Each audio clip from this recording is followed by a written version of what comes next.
hari ni hari Jumaat, penghulu segala hari, 9 April 2021.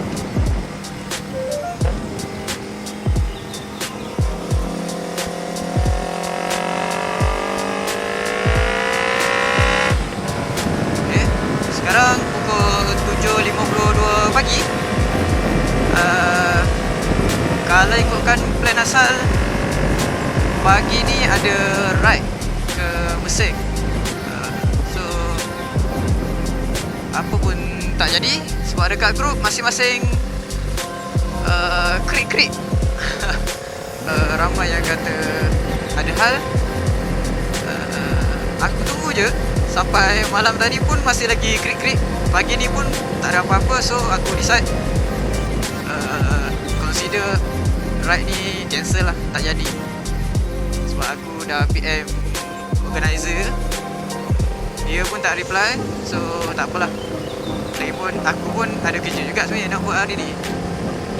Tapi macam biasalah, kalau dah orang ajak ride, aku sanggup simpan tepi dulu kerja aku tu, kita ride dulu. Aduh, dah lama tak ride kan. Tapi aku adalah hari tu solo ride pergi Mesir. Dan kalau ikutkan pagi ni pun orang nak pergi Mesir juga ni, dekat pantai air Papan. Kalau ikut plan lah. Tapi tak apalah, masing-masing ada hal. So aku pun boleh lah buat kerja aku pagi ni. Sekarang on the way nak pergi beli sarapan dekat satu kedai nasi kerabu. Nasi kerabu Happy dekat Blue Tirau. Cuma itulah, jauh lah sikit daripada rumah aku. Tapi tak apalah, sebab hari ni dia macam ganti balik ride tu, aku shoot jauh sikit beli sarapan. Okay lah. Sementara kita on the way ni, izinkan aku share satu kisah ataupun kisah sahabat lah. Okay, so pada kita dah berapa hari je lagi? Kalau masuk hari ni dalam 5 hari lah.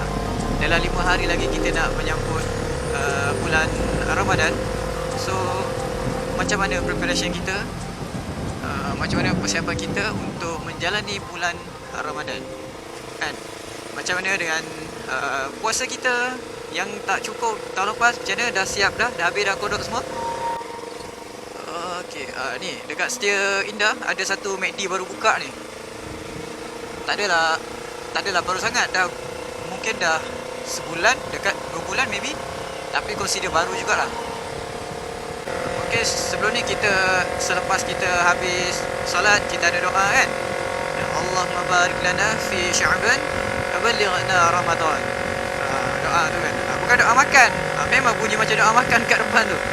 Tapi doa supaya kita dapat dipertemukan. Wa ballighna, Allahumma barik lana fi Sya'ban wa ballighna Ramadan. Berkati di bulan Sya'ban dah sampaikanlah aku ke bulan Ramadan. So bersempena dengan bulan Ramadan juga, aku nak share lah satu kisah sahabat ni yang ada kaitan dengan penghijrahan. Mungkin kita sebelum ni dalam tahun ni, daripada awal tahun sampailah ke nak masuk bulan Ramadan ni, mungkin ada kesalahan ataupun apa-apalah maksiat yang kita buat. Jadi bersempena dengan bulan Ramadan ni juga, jomlah kita memperbaiki diri. Tengok balik diri kita, muhasabah diri kita, macam mana diri kita sebelum kita nak masuk bulan Ramadan ni. Orang kata Ramadan ni satu institusi ataupun satu sekolah untuk nak bentuk balik diri kita. Mungkin setahun dah nak masuk Ramadan ni, apa je kita tak buat kan. Jadi aku nak share satu kisah sahabat ni. Daripada tadi kan dah 3 kali aku ulang tak masuk-masuk lagi. So sahabat ni nama dia Ikrimah bin Abu Jahal. So siapa tak kenal Abu Jahal kan? Sampai sehinggakan pada waktu tu Nabi Muhammad sallallahu alaihi wasallam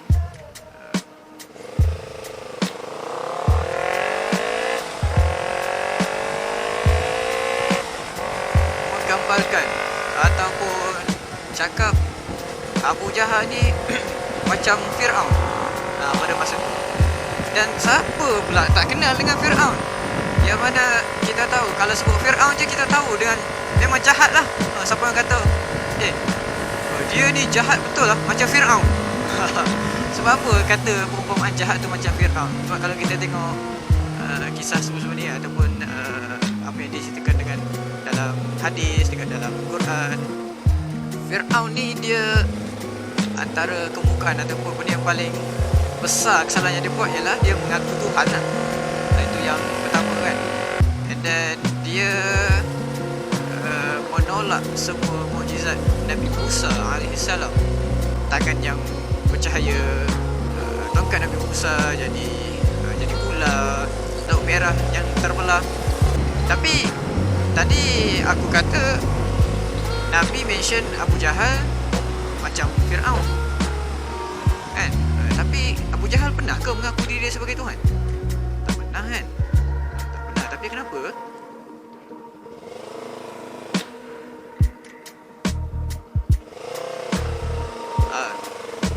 terciduk pula kat situ.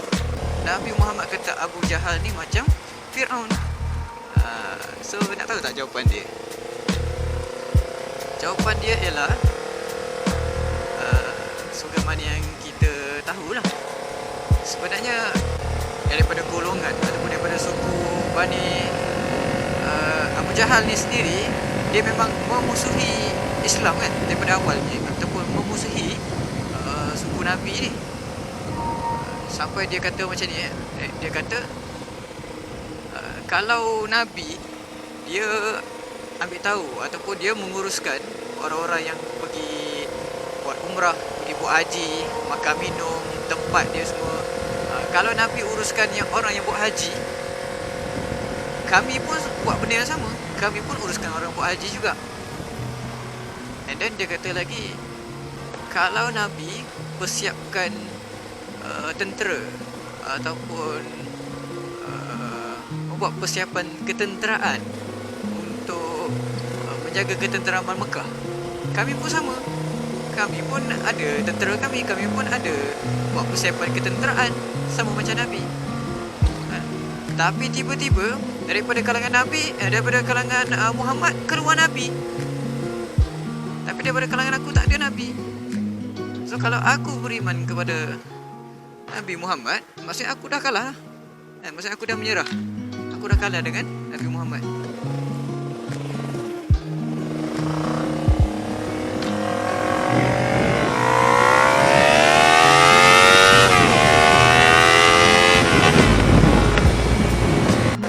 Satu tip lah kalau korang buat motor, kalau nak keluar simpang, ada dua option je. Ada dua option je, sama ada korang keluar dengan perlahan ataupun korang keluar dengan speed, dengan speeding. Okay, korang boleh keluar dengan perlahan dengan syarat kalau keluar duduk area ataupun duduk belah tepi jalan lah, dekat bahu jalan. At least kalau ada kereta laju dekat belakang, dia still boleh elak. Jangan pula korang keluar duduk tengah jalan. Itu balik awal namanya. Ataupun kedua, kalau korang keluar simpang, pull lah je throttle tu, ataupun keluar je laju-laju, biar kereta belakang tak sempat nak catch up kita lah. Kalau tak, dia kena brake apa semua, jadi bahaya kan. So macam aku tadi, aku keluar simpang sebab kereta laju, so kita pull lah je laju sikit. Macam tu lah. Okay, balik kepada kisah Ikrimah bin Abu Jahal tadi kan. Abu Jahal dia bukan tak tahu pun, dia tahu Nabi Muhammad ni sebagai utusan Allah SWT pada masa tu kan. Dia tahu Nabi Muhammad ni merupakan Nabi. And then dia pun tahu ada Allah ataupun wujudnya Allah SWT. Cuma satu je masalah dia.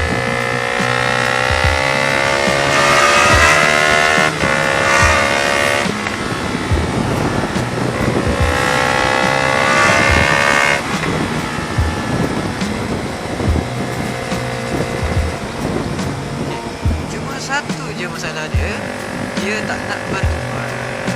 Okay, so cukup pasal Abu Jahal, pasal ayah dia. Sebab sekarang kita nak cerita pasal Ikrimah.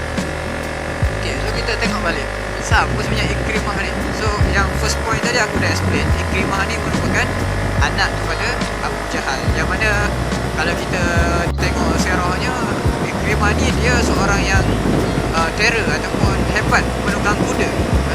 Pada zaman tu pun dia memang menunggang kuda, sehinggalah dia selepas dia peluk Islam, dia memang jadi tentera berkuda lah. Poin kedua aku nak share kat sini ialah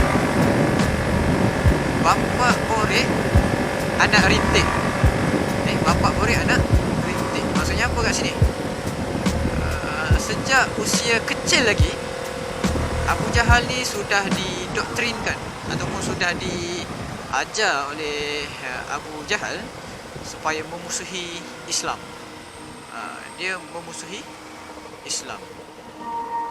Weh, kenapa jam kat sini? Risau aku takut Roblox lah sebenarnya. Aduh, weh. Hari tu aku memang dah tukar dah exhaust ni. Dah tukar masuk mesin jahit. Aku tukar dia pun sebab ada ride je. Diorang kata nak pergi ride, aku tukarlah balik mesin basuh. Asal mesin jahit, tukar Akrapovic mesin basuh. Harap-harap tak ada Roblox lah. Aku pun dah risau juga ni. Bukan ni orang nak masuk simpang ini, jam. Okay, so kita sambung balik. Jadi poin kedua, bapa Borek anak rintik. Sebab apa? Sebab daripada kecil lagi Abu Jahal dah mendoktrinkan si Ikrimah ni supaya memusuhi Islam. Pada waktu kecil dulu, dan pada zaman usia remaja bagi Ikrimah, dia akan buat apa saja yang ayah dia suruh, sehingga kan dia join semua agenda-agenda besar untuk musuh Islam. Contohnya dalam keseluruhan perang, dalam siri perang Uhud, perang Badar. Badar dulu kan, baru Uhud kan. Perang Badar, perang Uhud dan juga perang perang Khandaq ataupun perang Ahzab. Semua siri peperangan besar dalam Islam, Ikrimah ada. Atas dorongan ataupun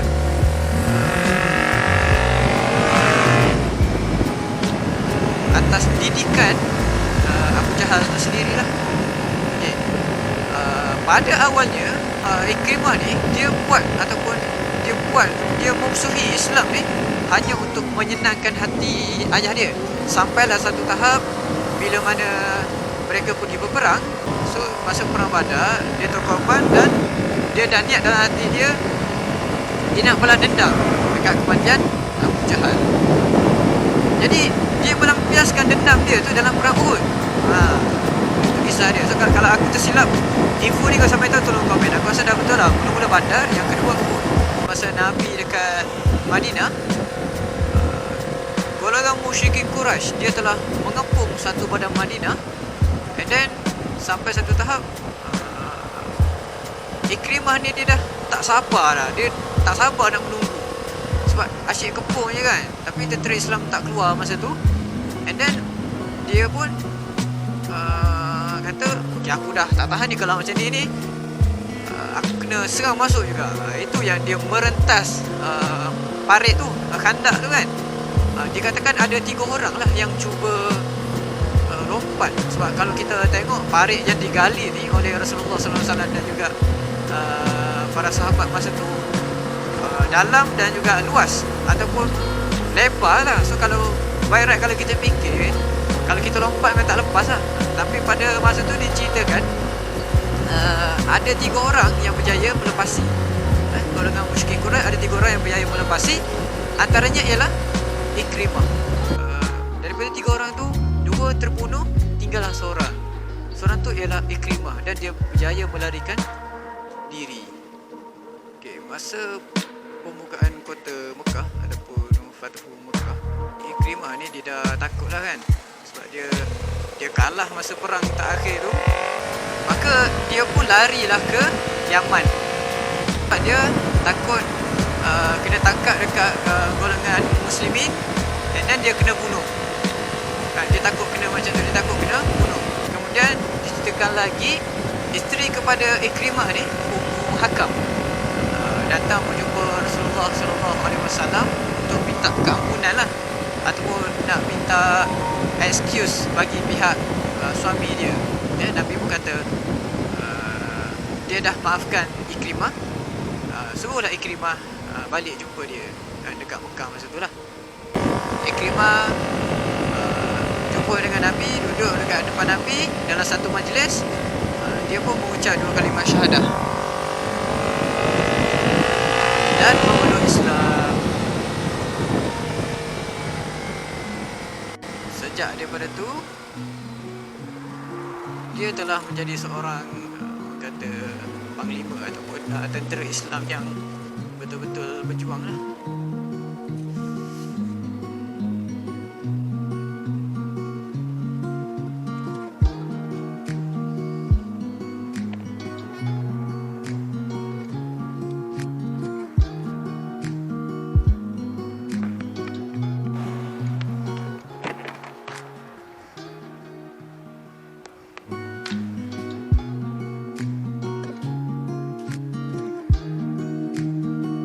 Nasi kabuso.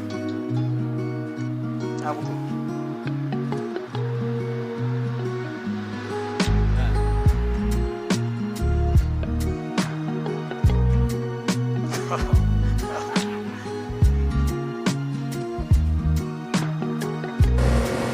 So, dalam perang tu dia kata tak apa, biar je aku, kalau aku mati syahid, biar je, sebab aku nak tebus balik dosa-dosa aku yang mana aku dah bunuh berapa ramai tentera Islam sebelum ni. Dia kata lagi, lepas ni kalau aku ada harta pun, biarlah harta aku digunakan sepenuhnya kan, untuk kegunaan Islam, sebab dia nak tebus balik dosa-dosa yang dia dah pernah buat sebelum ni lah.